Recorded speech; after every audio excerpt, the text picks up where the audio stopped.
आहेत आणि आपण पाहताय एनडीटीव्ही मराठी। मी वर्षा नलवडे या बुलेटिनमध्ये आपल्या सर्वांचं स्वागत करते। बुलेटिनची सुरुवात करूयात अतिशय महत्त्वाच्या बातमीने। आज दुपारी भाजपच्या राष्ट्रीय पदाधिकाऱ्यांची महत्त्वाची बैठक होतीये।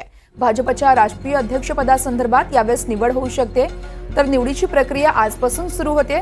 बैठकीच्या समारोपावेळेस पंतप्रधान नरेंद्र मोदी उपस्थित राहण्याची शक्यता वर्तवली जाते, तर अमित शहा, राजनाथ सिंग, जेपी नड्डा यांच्या उपस्थितीत ही बैठक होतीये।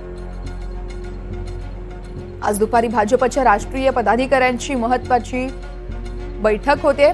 या संदर्भात रामराजे शिंदे आमचे प्रतिनिधी आहेत आपल्यासोबत। रामराजे, आपण पाहतोय खरं तर भाजपच्या राष्ट्रीय पदाधिकाऱ्यांची बैठक होते आणि याच वेळेस भाजपच्या राष्ट्रीय अध्यक्षपदाची देखील निवड केली जाऊ शकते। प्रक्रिया आजपासून सुरू होते आणि सर्वात महत्त्वाचं म्हणजे या अध्यक्षपदाच्या यादीमध्ये फडणवीस यांचं देखील नाव असल्याची चर्चा रंगली होती। संपूर्ण माहिती द्याल? बिलकुल भाजपच्या दृष्टीने आजचा दिवस महत्त्वाचा आहे आणि येणारा काळ महत्त्वाचा आहे।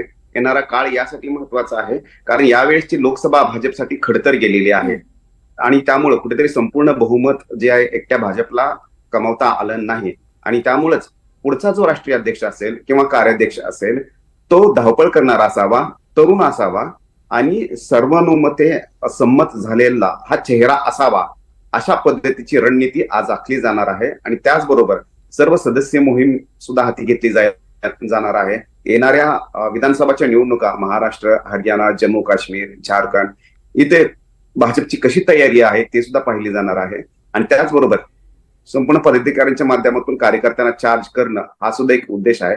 परंतु पुढचा कार्याध्यक्ष, राष्ट्रीय अध्यक्ष कोण असेल?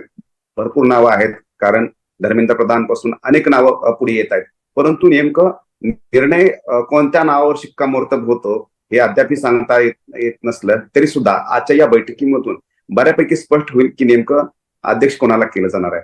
दुसरा मुद्दा म्हणजेच की अध्यक्ष आता करायचा की कार्याध्यक्ष करायचं हे ठरवलं जाणार आहे आणि तिसरा मुद्दा म्हणजेच की विधानसभेच्या निवडणुकीच्या आधी या संदर्भामध्ये घोषणा करायची की निवडणूक झाल्यानंतर घोषणा करायची हे सुद्धा ठरवावं लागणार आहे। त्यामुळं आजच्या या बैठकीमध्ये कधी घोषणा करायची, कोणतं नाव असावं आणि प्रक्रिया कशी असावी यावर मंथन होणार आहे। निश्चितच रामराजे, आपण पाहतोय काल रात्री भाजप अध्यक्ष जेपी नड्डांच्या घरी पक्षाच्या सरचिटणीसांची बैठक झाली आहे आणि या बैठकीत एक महत्त्वाचा निर्णय झालाय, तो म्हणजे 1 सप्टेंबर पासून भाजपचं देशव्यापी सदस्यत्व अभियान देखील सुरू होणार आहे।